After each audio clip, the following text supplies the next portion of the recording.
Hello everyone and welcome back to my channel. Today is end of January, and to end the month in a high note, we're gonna do a little budgeting. And if you're new here, don't forget to subscribe and like this video. I will appreciate it a lot. I do some little vlogs about my traveling, but also I'm gonna start doing it for my day-to-day. And apart from that, I also do personal finances, especially for young girls. I believe this is a topic that gives you power over your life and also the decisions that you end up taking. So let's get right into it. Okay, so the first step to start this is selecting the tool that you're gonna use.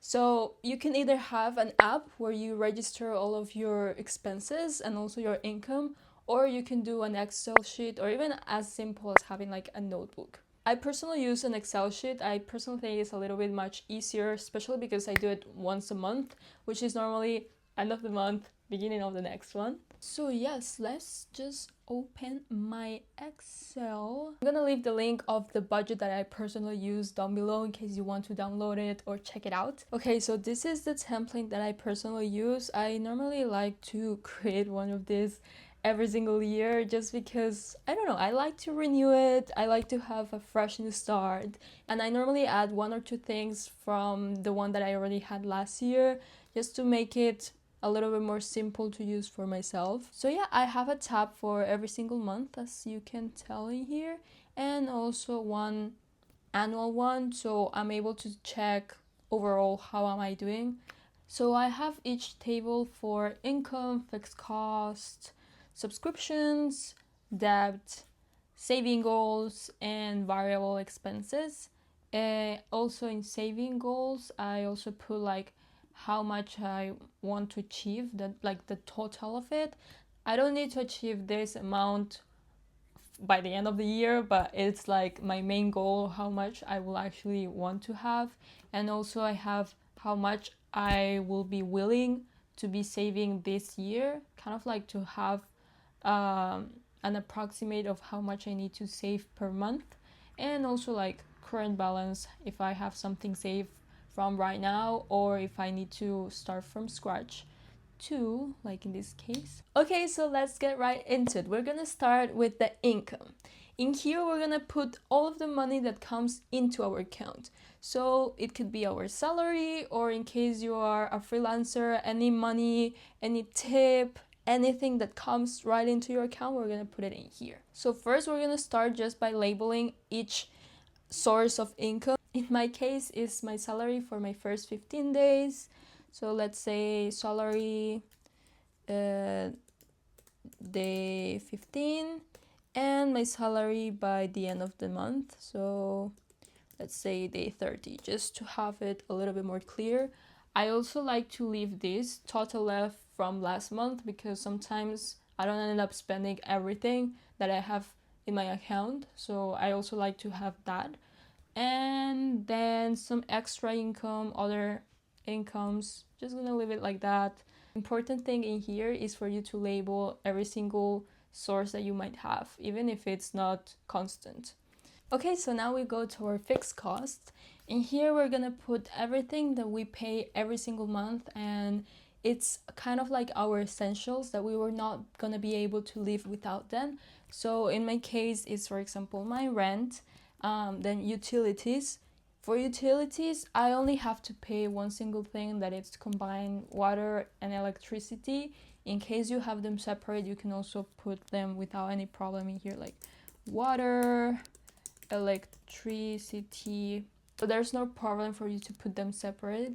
In my case, as I'm mentioning, like I have it one single thing combined just because that's how my building does it. But you can also separate it. There's no problem. And then it's my phone bill.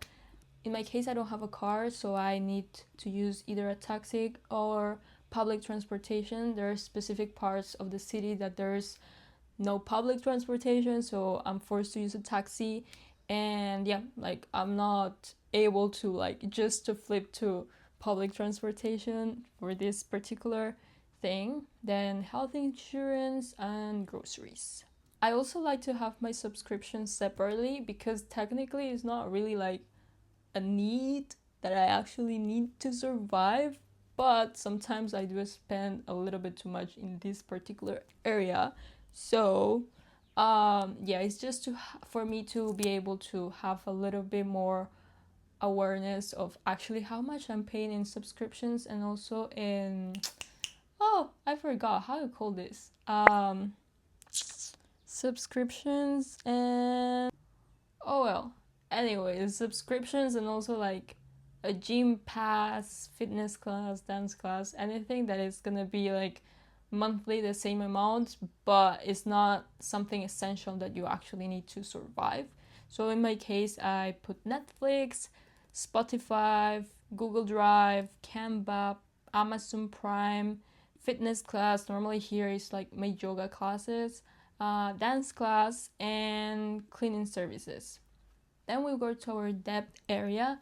It could be medical, your student loan, car loan, mortgage, really depends on you. Then we go to our saving goals. So in my case, I like to have an emergency fund, travel fund, investments. I want to get a new camera, so I also have it in here. In my future, I will also love to get my own apartment, so I also put it in here. And also I want to have some money aside for moving. I personally am an international student, so I'm constantly moving from place to place for my work basically. And it's something I do need to keep in mind. Moving, it's really costly sometimes, so I like to budget and to see how much money I will actually need to save, or how much money I would like to have saved, just to not be then struggling, or like, oh my god, I wasn't expecting this for the moving, blah blah blah blah blah. So I just like to plan it ahead. For emergency fund, it's normally suggested for you to have from 3 to 6 months of worth of living. In my case, I like to extend it a little bit more and do it for 1 year, just to be, not just for me not to be kind of like tight, but it really depends on you. So I put 20k. Then traveling fund, I want to have 10k. For investments, let's say I want to achieve 100k in nearly future. Then for the camera that I want, I know it goes around 800 to 900 from the particular area, but I'm probably gonna have to buy it separately in another account, which I've seen it in 1500.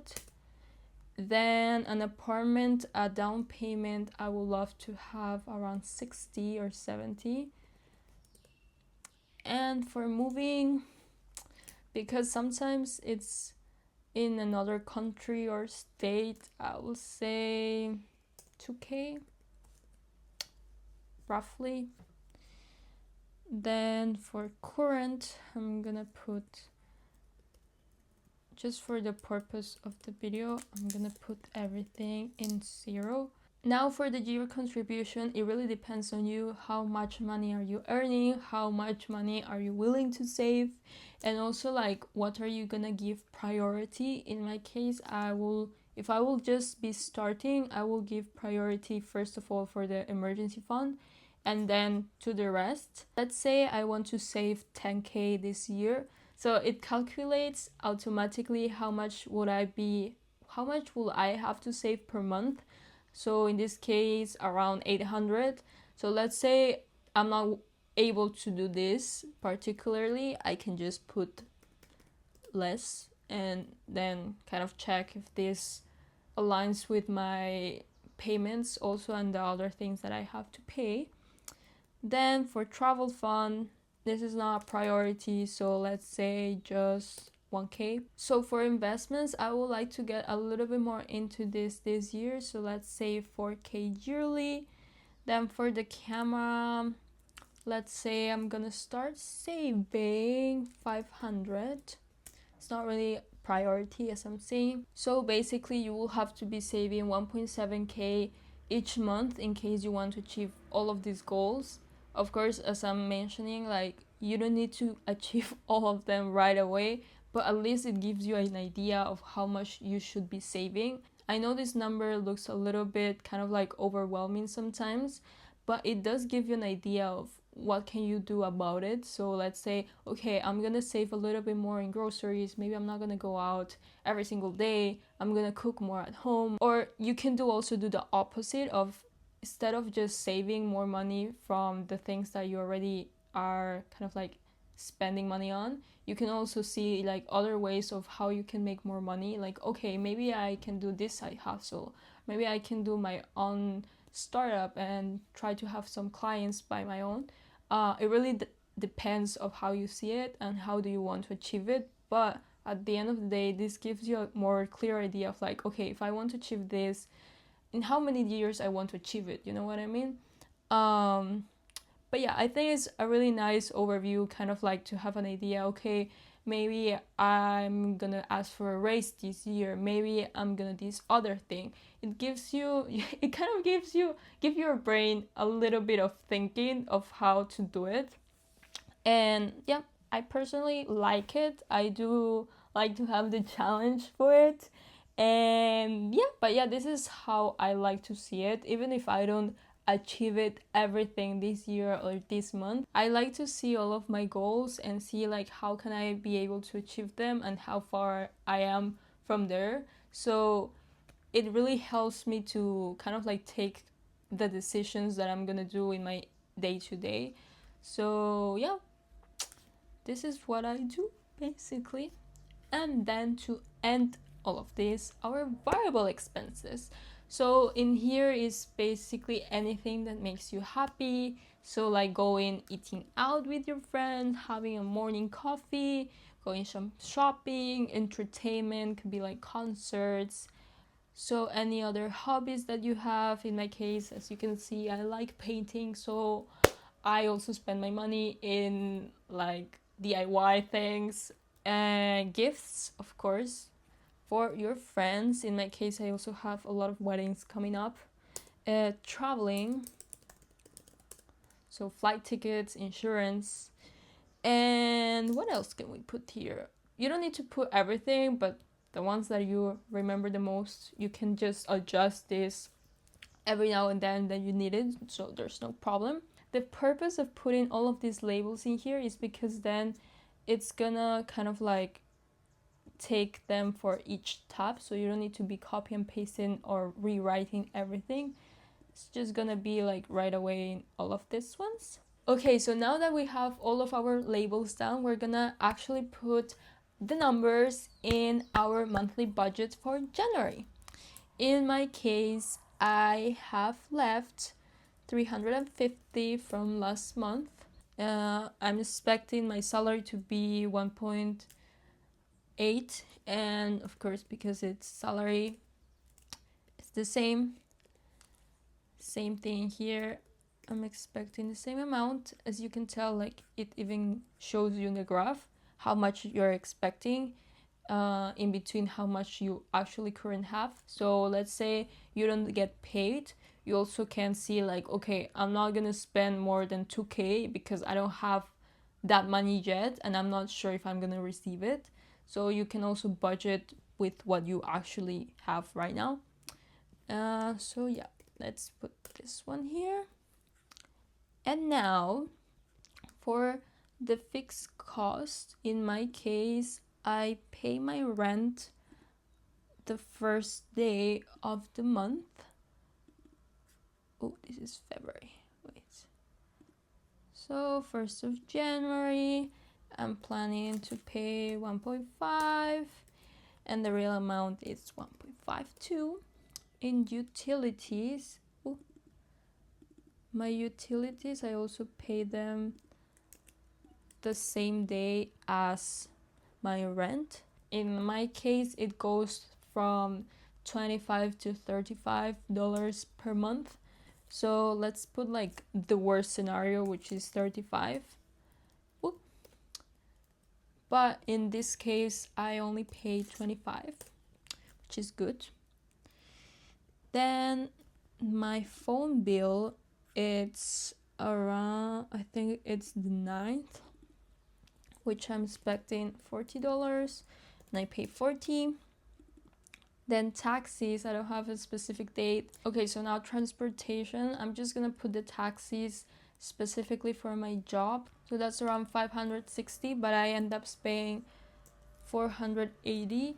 This is mostly because I have Uber One, so sometimes it gives me really good discounts. Public transportation, I normally spend around 150 to 200, but this month I haven't really used it because I've been working, so I only spend around $50. My health insurance is 48 and I spend 48. And then my groceries, I normally spend 300, but this month I spent 208. And here I have how much I was expecting to pay versus how much I actually pay for this month. So now let's go to our subscriptions. This month I'm actually not paying for Netflix because I don't even have time to kind of like watch it. Then Spotify, I pay $12. Google Drive is 23. My Canva is 20. Amazon Prime is 15. My fitness yoga class are 190, and then I normally take 2 classes of dance, which is 25 each, so that makes 50 a month. And yeah, like generally like these don't really change. I pay exactly the same amount, which it's good. It's as planned. So you can also put the due dates of each of these ones. I personally think it's nice, so I'm aware of like when I'm gonna get this paid, especially if you pay it with credit cards. And these are the same day. This one's the 15th. My fitness class is always at the beginning of the month, as well as the dance class. So then we go to debt. In my case, I have to pay each 15, and I have $15 planning here, and I pay $15. But then I don't have any other debt apart from medical. So now the important part, our savings. What I particularly do is to put this particular amount that I'm expecting to save right away into my savings account. I don't even touch it. I don't even see it, because if you at the end of the month kind of like save what you have left, you're probably not gonna have even nearly the amount that you were expecting or you were planning to save, just because when the money is sitting into your checkings account, you're always seeing like, oh, okay, I still have money left, like, oh, I don't have to worry, I still have something left. But if you don't see the money, if you don't actually have it, you're just gonna be like, you will have to be forced to budget around the amount that you have. Quick little advice: put your savings right away when you get your check from your job. I particularly think it's just way simpler this way. It have helped me a lot too. So yeah, little advice. So for this particular month, I'm just focusing in my emergency fund. So in this case, I've put in savings 750, and that's it. Okay, so now for our variable expenses. How I like to plan it is I just see how many times I'm gonna do this throughout the month and then calculate how much I want to spend per time. So let's say for eating out, lunch or dinners with my friends, I'm gonna put like once a week, and I'm gonna spend around $30. So that will be $30 once a week, and there's 4 weeks, so 120. For coffee dates, it's normally around $15, and let's say I want to do that one time a week, and it's gonna be 4 weeks, $60. Shopping, maybe I want to go and buy something nice for myself, 150. Entertainment, let's say I want to watch a movie, so that's normally around $15. Hobbies, I don't know, paints, let's say $10. Traveling, let's say $300. And then gifts, my friend's getting married, so I'm gonna put around $90 in here. So now I'm gonna put what I actually spend throughout the month. In my case, I only spent $45 eating out, didn't spend anything in coffee. Then for shopping, I pay $20 for my bridesmaid dress, so I only spent on that. Entertainment, I didn't end up going to the cinema. Hobbies, I also didn't spend anything here. Then for traveling, I didn't really travel, but I did spend $45 in the taxi to go to the wedding, and then for the wedding gift I ended up spending this, which was out of the budget. But as you can see, I was still in what I was expecting to spend. Okay, so now in here we have a quick overview of how our money was allocated. I really like to see it mostly in graph because I'm more like a visual person, so this helped me a lot to see where my money was actually going. So let's get started. So for example, my income, my real amount was higher than my expected amount. That was because I have a little bit of money left from last month. But then for fixed cost, I spent a little bit less, as well as my variable cost. And my savings, I'm not quite there yet, but that's what I was trying to tell at the beginning of the video. This is the goal that I have of savings for each month. But of course, we need to start somewhere. This is where I'm particularly starting with. And yeah. So then we also have the pie chart when we can see a little bit better the breakdown of our spendings. In my case, almost 60% of my expenditures are being on my fixed costs. So this is quite a lot, but also a little bit hard to put down, especially because this is the amount of money that you actually need for living. Something I probably recommend see the breakdown. For example, in here, the highest expense, of course, is going to be my rent. So something I could do is, for example, search for apartments that are a little bit cheaper, and in this way I'm able to allocate that money either for my savings or for things that I actually want to spend money on, like for example any vacation, or if in case I want to go shopping. But it really depends of how do you actually want to live your life and how do you want to manage and allocate your money. There's not right or wrong. It's just for you to know where's your money being allocated and where do you actually want it to go.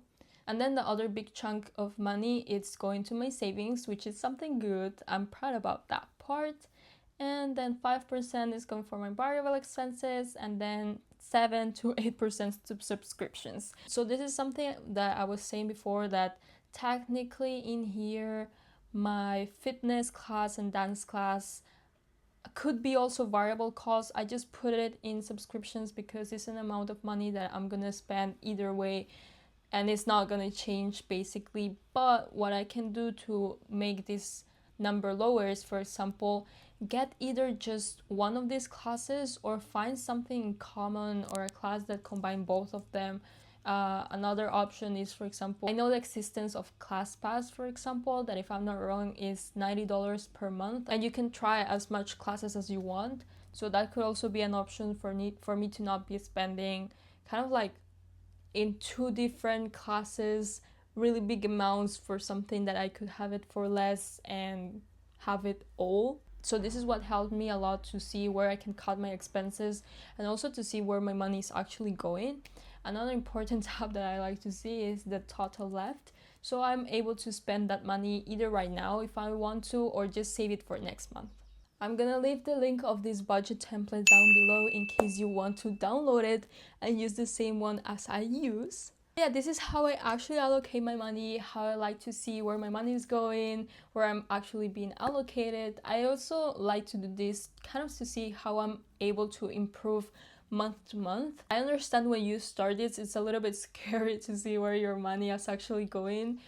Mostly because, I don't know, I feel like I was judging myself, I was like, I don't want to see in case I'm like overspending and like going out, shopping and all the stuff that I actually like. But actually, this is something that helps you a lot to see where you're spending or overspending, because sometimes we spend a lot of money in things that we actually, it's not like we don't like them, but we don't appreciate it as much as other things. In my case, for example, I used to spend a lot in Uber Eats and groceries. So at the end of the day, yes, they are important, but if I spend that same amount of money in other things that I actually like, so instead of, for example, ordering Uber Eats, me cooking a little bit more at home, or instead of Ubering every single day taking public transportation, at the end of the day, that money that I was using for this, I was able to either save it or just going shopping at the end of the day, and kind of like seeing how I'm able to switch where I'm spending money that I don't really kind of like enjoy as much in other places. So yeah, these are some of my recommendations. I hope you like this video. This is something that I would like someone to explain it to me, or at least show it. I've always been told like, hey, you need to budget, you just need to put in Excel and label them, but no one really kind of like show it to me or teach me how to actually do it. So this is something that I would personally will have loved to have, especially as a beginner or when I was starting budgeting and also like saving. But yeah, let me know in the comments down below what other kind of content or video will you love. Bye bye!